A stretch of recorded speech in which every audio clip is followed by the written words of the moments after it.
حضرت مولانا قاری عظیم اختر صاحب. السلام علیکم ورحمۃ اللہ وبرکاتہ. الحمد للہ رب العالمین والعاقبۃ للمتقین والصلاة والسلام علی اشرف الرسل وخاتم النبیین. رب یسر ولا تعسر وتمم بالخیر.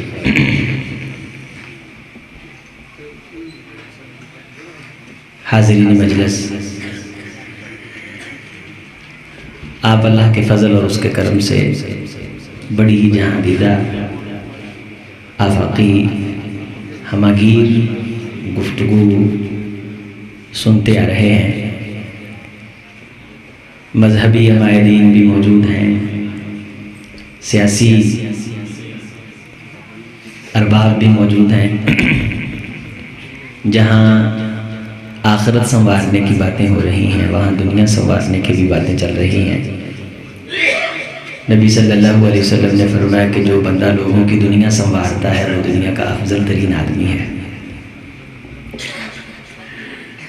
ایک صحابی نے، بس ایک میں حدیث بیان کروں گا، نبی صلی اللہ علیہ وسلم سے دو سوال کیے. پہلا سوال یہ تھا کہ اللہ کے رسول دنیا کا افضل ترین آدمی کون ہے؟ اور دوسرا سوال یہ تھا کہ اللہ کے رسول دنیا کا افضل ترین عمل کون سا ہے؟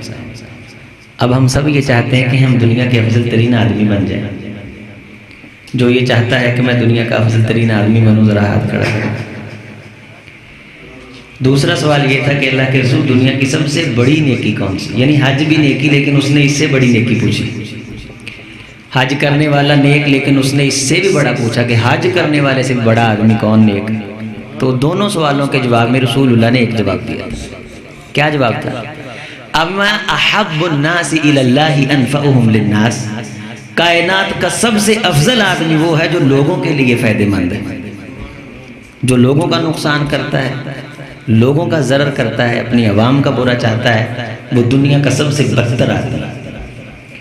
پھر پوچھا کہ وہ دنیا کی سب سے افضل نیکی جو ہے وہ نیکی کون سی؟ تو جناب محمد رسول اللہ صلی اللہ علیہ وسلم نے فرمایا تھا سرور. توجہ فرمائیں، کتنا آسان ہے. سرور تدخلہ علی قلب مسلم علی وجہ مسلم. میرے صحابی، اگر تیری وجہ سے کسی کے چہرے پہ خوشی آ جاتی ہے تو میں محمد تجھے کہتا ہوں تو انہیں اس دن دنیا کی سب سے بڑی نیکی کی ہے صلی اللہ علیہ وسلم. اب ہم لوگوں کی خوشی کی وجہ بنتے ہیں یا لوگوں کی پریشانی کی وجہ بنتے ہیں، یہ ہمیں دیکھنا ہے. ایویں 24 گھنٹے منہ تے وٹ پا کے نہ رہا کرو، مسکرا کے ملا کریں، خوشیاں بکھیرا کریں. بولو وَأَن تَلْقَاهَا كَبِوَجْهٍ طَلَقَ لَكَ صَدَقَةٌ. یہ اسلام کا معجزہ ہے کہ آپ کسی سے مسکرا کے سلام لیتے ہیں، اللہ اسے بھی صدقہ بنا کے آپ کے کھاتے میں لکھ دیتا ہے. خشکی اچھی نہیں ہے، مذہبی زکام اچھا نہیں ہے، تشدد یہ اس کی بالکل اسلام کے اندر جگہ نہیں ہے. آسانیاں بانٹیں. کوئی نیا آدمی دیکھیں تو اس کے لیے جگہ تنگ نہ کریں، بلکہ کشادہ قلبی سے اس کا استقبال کریں.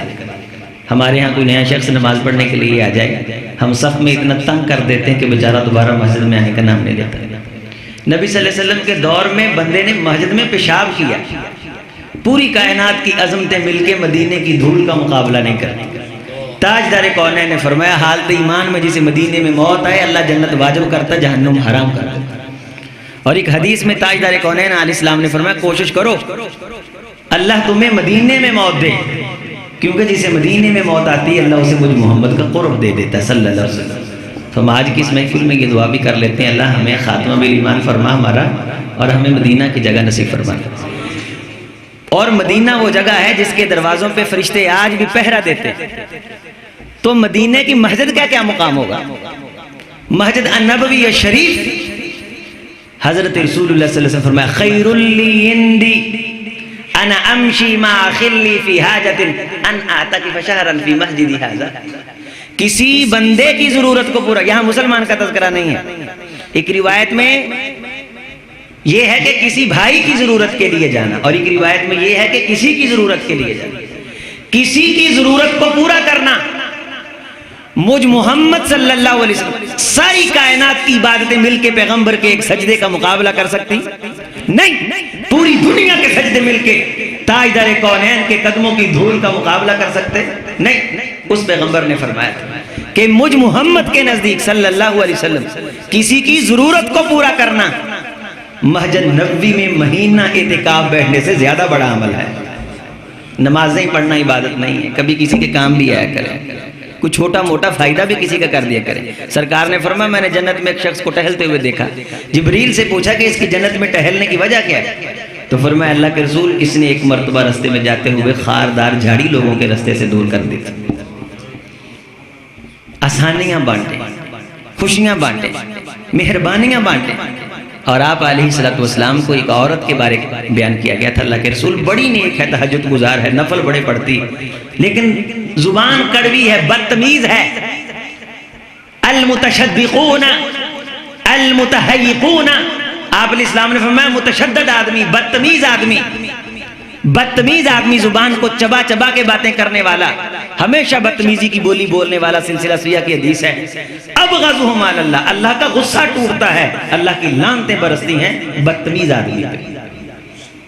مسلمان بدتمیز نہیں ہوتا۔ آپ علیہ السلام یتسلل بلسانہ الباقرہ، جس طرح گائے زبان مارتی ہے، بعض بندے اس طرح زبان مارتے ہیں، بھانت بھانت کی بولیاں بولتے ہیں، ایسے بندوں کو اللہ پسند نہیں کرتا۔ فرمایا بڑی نیک ہے لیکن بدتمیز ہے، ہی فی النار، نیک ہے لیکن بدتمیز ہے، جہنم میں جائے گی۔ ایک عورت کے بارے کہا یا رسول اللہ اتنی نیک نہیں لیکن بدتمیز نہیں ہے، فرمایا ہی فی الجنہ، جنت میں جائے گی۔ انسان کی پہچان اس کی زبان سے ہوتی ہے، اس کے اخلاقی اقدار سے ہوتی ہے۔ تو آئیے میں بس اپنی بات کو مکمل کر رہا ہوں۔ تو دو کام آپ نے انشاءاللہ کرنے ہیں، جہاں کہیں بھی کسی بزرگ کو دیکھنا ہے اس سے آگے بڑھ کے آپ نے سلام لینا ہے۔ نبی صلی اللہ علیہ وسلم فرمایا کہ هل تنصرون وترزقون الا بضعفائکم، جس کی زندگی تنگ ہو وہ بزرگوں کا احترام کرے، میں محمد گارنٹی دیتا ہوں اللہ اس کی تنگی کو دور کر دے گا، صلی اللہ علیہ وسلم۔ اور دوسری بات یہ کہ انشاءاللہ تعالی جب بھی کہیں دیکھیں گے کسی کو کوئی ضرورت ہے تو اس کے کام آنے کی کوشش کریں، انشاءاللہ ان کی بات سے کہہ دیجیے۔ اور جب بھی کسی سے ملیں گے مسکرا کے ملیں گے۔ کوئی پوچھے نا کہ یہ حال ہے، ایویں نہیں رون لگ پئی دا، بڑے پریشان، ابھی اس نے کچھ دے دینا ہے، دو حرف تسلی کے، جس نے بھی کہے اس کو تصویر دکھا ڈالی، افسانہ سنا ڈالا نا۔ کوئی پوچھے انہوں ایڈا گج کے الحمدللہ آکھے، وہ گوانڈیاں کو پوچھتا پھر یہ نہیں پتا تھا کہ بیٹی نکل آئی، یہ چودھری بڑا خوش۔ نبی صلی اللہ علیہ وسلم نے ایک صحابی سے حال پوچھا، کیف الحال؟ الحمدللہ بخیر۔ فرمایا جعلک اللہ بخیر، اگر تو نے خوش ہو کے کہا ہے کہ الحمدللہ، میں محمد دعا کرتا ہوں اللہ تیری زندگی کو خیر سے بھر دے، صلی اللہ علیہ وسلم۔ پھر آپ کی ایک دن ملاقات ہوئی، آپ نے پوچھا کیا حال ہے؟ انہیں جملے وہی آ کے الحمدللہ بخیر، لیکن انداز ڈھیلا تھا۔ سکت رسول اللہ، نبی صلی اللہ علیہ وسلم خاموش رہے۔ کہنے لگا یا رسول اللہ قلت کلمۃ قبل قضا ویوم تاب تدعا لی الخیر، میں نے پہلے ایک دن یہ باتیں کی، آپ نے بڑی خیر کی دعائیں دی، ولیکن اليوم انت سکت منی، آج آپ کیوں خاموش ہوئے؟ فرمایا آج فشککت، تیرے انداز سے شکوے کی بو آ رہی تھی، جن قوموں کے انداز سے شکوے کی بو آئے محمد ان کو دعا نہیں دیتے صلی اللہ علیہ وسلم۔ تو میں رانا صاحب کو یہ کہوں گا یہ بڑے دلیر آدمی ہیں، خدا کی قسم، جتنا بڑا پاکستان ہے اتنا بڑا ان لوگوں کا ظرف ہے، یقین مان، بڑے لوگوں کے ظرف بھی بڑے ہوتے ہیں، اور ان کا ظرف کمینوں کو مار دیتا ہے۔ وہ جلسی میں آ کے پھر کہتے ہیں یار یہ ہماری بات کا جواب بھی نہیں دیتے، تو جو لوگوں کی باتوں کا جواب نہیں دیتے ان کی طرف سے اللہ کے فرشتے جواب دیتے ہیں۔ اس لیے آپ کو گالی نکالے خاموش ہو جائیں، بدتمیزی کرے خاموش ہو جائیں۔ انبیاء کے بعد سب سے بڑی ذات ہے ابوبکر صدیق کی رضی اللہ تعالیٰ۔ مدینے کا کام آدمی بدتمیزی کر رہا ہے، نبی کریم ساتھ کھڑے رہے، ایک بات کا جواب دیا ابوبکر صدیق نے، آپ چل دیے، کہنے لگے اللہ کے رسول میں خاموش رہا تو آپ کھڑے رہے، ایک بات کا جواب دیا تو آپ چل دیے۔ فرمایا ابوبکر جب تو خاموش تھا تیری طرف سے فرشتے جواب دے رہے تھے، جب آپ نے ایک بات کا جواب دیا فرشتے چلے گئے، پھر میں بھی چلا گیا۔ تو اللہ تعالی ہمیں صبر دے، ہمیں علم دے، ایسے ہی بیان ہم کرتے ہیں الحمدللہ۔ ہماری مساجد امن کا منبع ہے، امن کا مرکہ ہے، جو بھی ہمارے ساتھ تعاون کرتا ہے، اور میں ہر جلسے میں جب جاتا ہوں تو کہتا ہوں بھائی ہمارے بارے کو خواب میں بھی اچھا سوچے، ہم اس کے لیے بھی دعا کرتے ہیں، اللہ اس کی دنیا بھی آباد کر، قبر بھی آباد کر، اس کی آخرت بھی آباد فرما۔ اور وہ شخص جو ہمارے بارے خواب میں بھی اچھا سوچے، اس کے والدین کو کسی نے پانی بھی پلایا ہے، اس پہ بھی جنت واجب کر دے۔ دعائیں کرنے میں کوئی حرج نہیں ہے، ایک دوسرے کے لیے دعائیں کرنی چاہیے۔ اللہ اس مرکز کو آباد فرمائے۔ خطیب ایشیا وکیل صحابہ قاری عبدالحفیظ صاحب حافظ اللہ تعالیٰ دامت برکاتہ العالیہ کا سایہ اللہ ہمارے سروں پہ تا دیر سلامت رکھے۔ آپ کا بیٹھنا اللہ اپنی بارگاہ میں قبول فرمائے۔ آپ ایک بڑے ہی عظیم اور بڑے ہی ایک زبردست قسم کے مذہبی پروگرام کے اندر موجود ہیں. اللہ تعالیٰ آپ کا یہ آنا آپ کے لیے توشہ آخرت بنائے. اقول قولی ھذا استغفر اللہ لی ولکم ولسائر المسلمین. Osmo koji mają dušu, nebo nimają serce.